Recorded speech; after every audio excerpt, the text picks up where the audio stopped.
지금부터 광주교육대학교 학생부 종합전형, 사회통합전형 수업을 시작하겠습니다. 모두 선생님이 나누어준 수시 모집 요강 25페이지를 펼쳐주세요. 네, 선생님이 확인해보니 모두가 준비를 잘 해주었네요. 오늘 수업에 들어가기 앞서 우리 모두 함께 오늘의 학습 목표를 읽어봅시다. 선생님이 화면에 우리의 학습 목표를 보여주었는데요. 다 함께 하나, 둘, 셋 하면 읽어봅시다. 하나, 둘, 셋. 광주교육대학교 사회통합전형의 2027학년도 지원 자격과 전형을 올바르게 이해할 수 있다. 오늘 선생님과 함께 사회통합전형에 대해 알아볼 텐데요. 활동 순서를 먼저 살펴보겠습니다. 우리 오늘 첫 번째로는 모집 단위 및 모집 인원에 대해서 알아본 다음 사회통합전형을 지원하는 방법을 알아보겠습니다. 그리고 마지막으로 학교폭력 조치사항 알아보고 오늘 활동 요약하면서 수업을 마무리해보도록 하겠습니다. 먼저 선생님이 오늘 배울 내용의 이름이 뭐라고 했죠? 네, 사회통합전형이었죠. 우리는 오늘 학생부 종합 사회통합전형에 대해 알아볼 텐데요. 이 전형은 학생의 성적만 보는 게 아니라 학교 생활과 성장 과정까지 함께 평가하는 종합평가 전형입니다. 그렇다면 모집 인원은 몇 명일까요? 네, 이 전형의 경우는 모집 인원이 7명입니다. 자, 그럼 우리 이제 어떤 학생들이 지원할 수 있는지를 알아보겠습니다. 먼저 기본적으로 고등학교를 졸업했거나 졸업 예정인 학생이 지원할 수 있는데요. 그리고 다음 두 가지 중 하나에 해당이 해야 됩니다. 첫 번째로는 국가보훈 대상자입니다. 나라를 위해 힘쓴 분들의 가족 중 교육 지원 대상인 학생들이 해당하는데요. 이 조건은 국가보훈기본법 제3조 제2호에 따른 국가보훈 대상자로서 국가보훈관계법령에 따른 교육지원 대상자로 해당되어야 지원이 가능합니다. 자세한 법률 내용은 선생님이 나누어준 모집요강 25페이지 중앙 색칠된 부분을 보면 돼요. 두 번째는 자립지원 대상 아동입니다. 이 전형의 경우 아동복지법 제38조 제2항에 따라 자립지원을 받고 있는 학생들이 지원할 수 있고 이 전형도 관련 서류를 제출해줘야 합니다. 그렇다면 이제 제출 서류를 자세히 살펴볼 텐데요. 우선 기본적으로 모두가 제출하는 공통 제출 서류뿐만 아니라 해당하는 유형의 서류를 제출해야 합니다.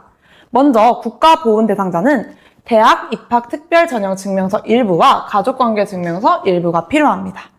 그리고 자립지원 아동의 경우는 세 가지에 나누어 있는데요. 먼저 가정위탁보호 중인 아동은 가정위탁보호 확인서 일부가 필요합니다. 그리고 아동복지시설에서 보호 중인 아동의 경우는 아동복지시설 수용 확인서 일부가 필요합니다. 마지막으로 아동복지법 제16조에 따라 보호조치가 종료되었거나 시설 퇴소가 5년이 지나지 않은 아동은 보호 종료 확인서가 필요합니다. 더 자세한 서류 내용은 수시 모집요강 25페이지 하단의 표를 확인해주세요. 그리고 해당 제출 서류들은요, 우리 2026년 9월 18일 금요일 6시까지 꼭 제출해야 합니다. 제출 방법은 우편 제출 그리고 방문 제출 두 가지 방법이 모두 가능하고 우편으로 낼 경우에는 서류 도착일 기준으로 해당한다는 점을 꼭 알아주세요.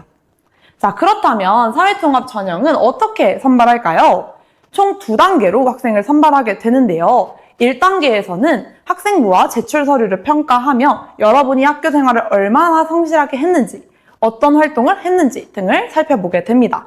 그리고 서류평가 100%로 되면 모집 인원의 4배수를 선발하게 돼요. 그리고 2단계에서는 전형 총점을 석차순으로 모집 인원 최종 선발을 하게 되는데요. 1단계 점수 70%와 대면 면접 30%를 합산하여서 선발하게 됩니다. 이때 면접은 비대면이 아닌 대면 면접으로 진행된다는 점을 알아주세요. 그리고 중요한 점, 이 전형은 수능 최저학력 기준이 없습니다. 그래서 학생부와 면접 준비가 더욱 중요해요. 그리고 학교폭력 조치 사항도 반영이 되는데요. 1호부터 3호까지는 서류와 면접에서 평가가 진행이 되지만 4호부터 9호까지는 지원이 어려울 수 있습니다. 그러니 학교 생활 속에서 바른 태도와 책임감 있는 행동이 중요합니다. 그런데 최종 동점자가 생기면 어떻게 선발하게 될까요? 우리 이 방법에 대해서도 알아보겠습니다. 동점자가 생기는 경우에 1, 2, 3순위로 나눠서 선발이 되게 되는데요. 먼저 1순위는 면접 총점이 높은 자입니다. 그리고 2순위는 서류평가 총점이 높은 자입니다. 마지막 3순위는 서류평가 항목 중 학업 역량, 교직 역량, 공동체 역량 순으로 점수가 높은 사람이 해당하게 됩니다. 네, 오늘 이렇게 광주교육대학교의 학생부 종합평가 전형인 사회통합 전형에 대해 알아보았는데요. 우리 요약 보면서 마무리해보도록 하겠습니다. 먼저 1단계에서는 서류평가 100%로 모집 인원의 4배수를 선발하고 합격선 동점자는 전원 합격 처리된다는 점을 알아보았습니다. 그리고 2단계에서는 1단계 성적 70%와 면접평가 30%를 합산하여서 진행이 되고 서류평가 또는 면접에서 일정 수준 이하의 경우엔 선발 대상에서 제외된다는 점까지 알아보았습니다. 마지막 여러분들이 꼭 기억해줘야 할 유의사항 알려드리겠습니다. 바로 수능 최저학력 기준은 적용되지 않으며 학교폭력 조치 사항의 경우 부적격 처리가 가능하고 기한 내에 꼭 해당하는 서류를 제출해줘야 합니다. 네, 사회통합 전형은 학생의 학교 생활과 성장 과정을 중요하게 평가하는 전형이었고 서류평가와 면접을 통해 학생을 선발한다는 점을 배웠습니다. 이렇게 광주교육대학교의 전형 핵심을 살펴보았는데 머릿속에 쏙쏙 정리가 되었나요? 네, 그럼 오늘 수업은 여기서 마치도록 하겠습니다. 여러분이 광주교육대학교에서 합격해서 멋진 예비교사가 되는 그날까지 선생님이 온 마음을 다해 응원하겠습니다. 안녕!